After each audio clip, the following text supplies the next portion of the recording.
and welcome to A Better Place. Today we will be featuring the Ujima Foundation. As you know, the Better Place aims to create a better family life, and the Ujima Foundation does a great job at that. Stay tuned, we will be right back.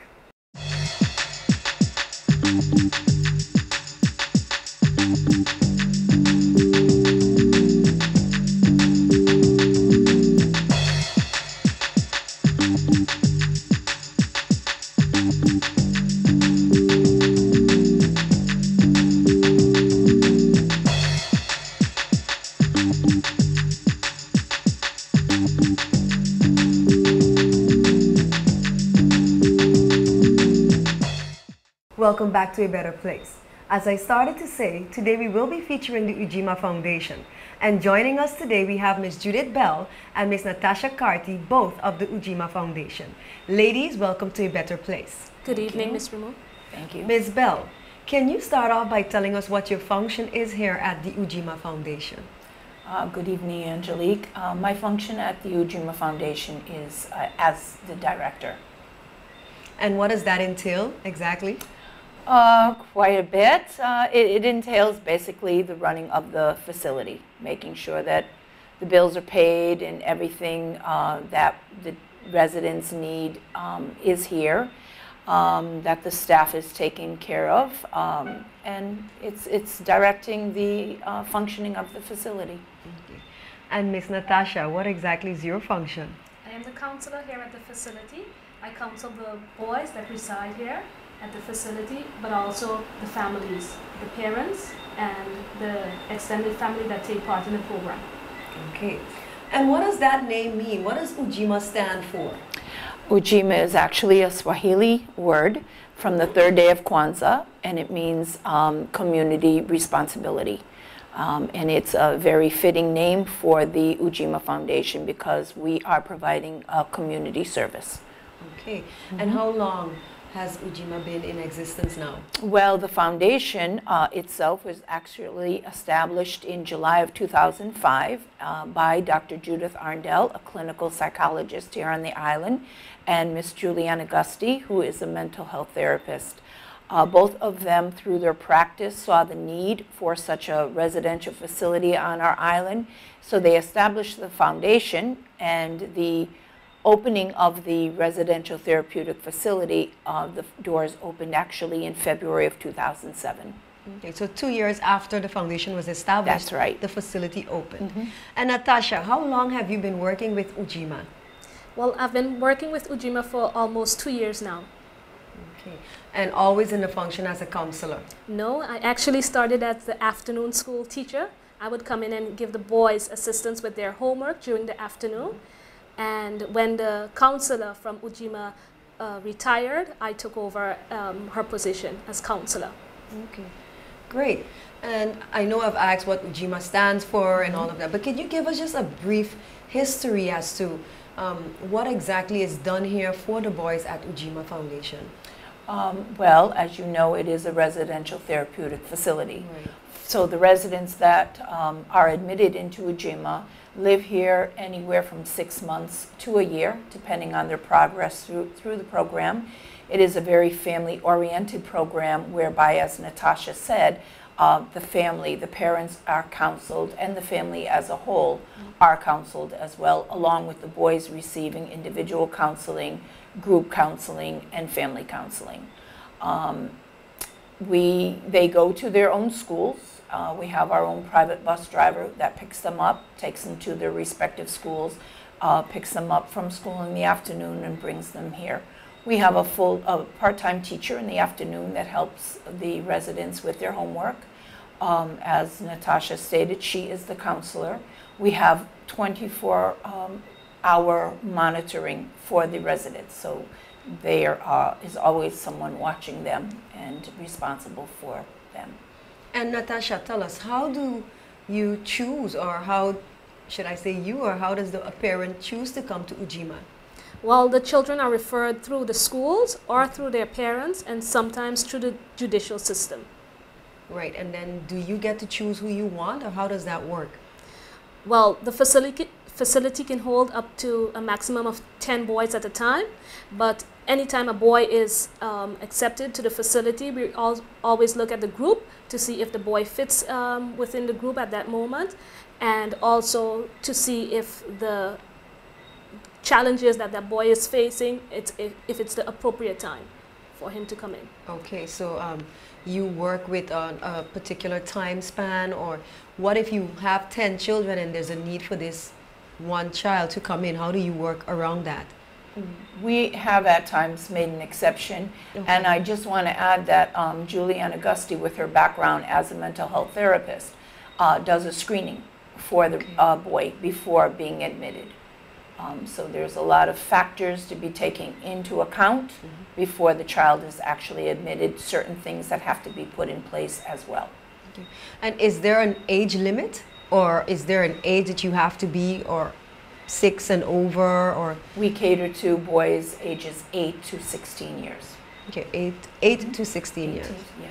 So what if a child is younger than 8 and the school recommends that child to Ujima, you know, and it's an urgent case? Then what would you do as Ujima? Well, because the child's younger than the age that we admit, sometimes we can offer something as simple as counseling for that child, working with the school and working with the parents. Okay. And is there a reason why you start at the age of 8? Age 8 is usually the age where you really see the children maybe more uncontrollable. And younger than that, you know, we have to give them a chance. So maybe it's just counseling or something like that. But when they're really out of control or having behavior problems or emotional problems, then, you know, it continues. Then at 8 years, it's a good age to admit them. And I know that Ujima caters for boys. So are we saying that girls don't have problems at that age? Or, you know, what is the reason that, you know, it's mostly for boys? Well, the reason I believe Dr. Arndell and Ms. Augusti focused mainly on the boys was their problems were more prevalent at that time. Of course, we are going on almost 5 years of being in existence, and in that time we have seen a change in society and a change with the behavior of our girls as well.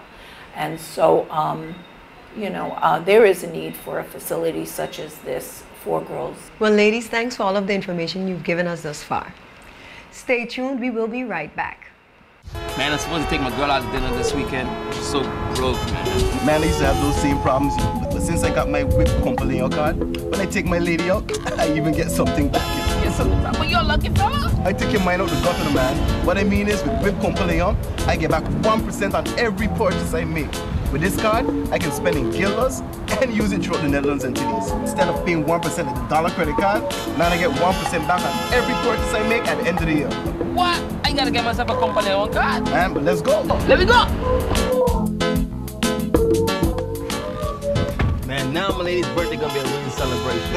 At least now with Whip Company, I know you're gonna get something back. The Web Compaleon credit card with limits as low as 500 guilders.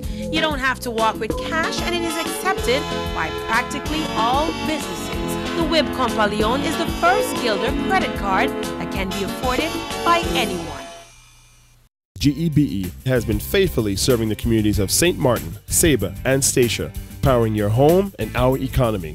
Come rain or shine, our qualified team of professionals are working hard 24 hours a day to provide you and your family with safe, reliable electricity and water. We use the latest technologies and test our products daily to maintain the highest international standards. Our friendly staff is always there to assist you, whether in person, over the phone, or online.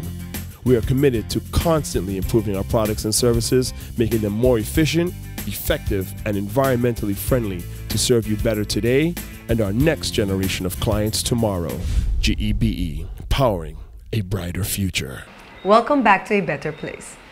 Ms. Bell, now I know that in the past years that you've been in existence, you have held various symposiums, educational seminars, and so on. Can you elaborate a bit on these various seminars that you've done thus far and what you have in the making? Well, in the past, we've hosted the Save Our Youth campaign. We had a walkathon. We had Dr. Steve Perry, who is now an educational advisor to the CNN News and principal of the Capitol Prep School that Miss Augusti and I had the honor of visiting a few years ago. We brought him down to speak to our educators on the island. We had Mr. Jeff Johnson a couple times for the educators, for parents, and for the youth themselves. So we've done a lot of activities where we do parenting classes, give parents skills, a lot of activities for educators because we all have a background in education. And we know that there's always a need to upgrade and you know, it's so vital that we are always educating ourselves as well. So Natasha, tell us, Ms. Bell elaborated about what they've done in the past. Do you have anything in the making right now? Definitely, Ms. Ramu. We're looking at an exciting couple of weeks coming up. On November 18th, Ujima will host the Education Day. And we are asking the community of St. Martin to basically unite for a common cause, and that is education. We're asking organizations, businesses, families, everyone to purchase a shirt and to wear it on that day to bring about awareness for education. And to wrap up that day, we're going to all meet on the boardwalk at the Captain Hodge Square in Phillipsburg, and we're going to close off the day with a wonderful event. Control band is going to be there playing, and it's going to be a fun day. Everybody can come out and just socialize and have a good time. Okay, so do you have activities planned for the children on that day as well? On the Education Day, no. It's basically an event where we're going to come out and socialize, you know, have a drink, listen to the good music, and talk, and there will be prizes also. And then on the 27th of November, we will be hosting the Education Family Fun Day, and that is more catering to the children and parents and families. Okay, so on the 18th, you're more catering to an older crowd, the adults basically, that's what you're saying? Well, basically everybody. Okay. Everybody. But you said that you're going to have prizes, so what would I have to do if I want to win a prize? You have to show up in your shirt. Okay, that's it? That's easy. That's it. Okay, and what do you have planned then, or what kind of activities do you have planned for the 27th? On the 27th, we will be at the Emilio Wilson Park from 12 noon until 6 p.m. And there will be bouncers, just as last year, face painting. There will be games, different sorts of activities for the children.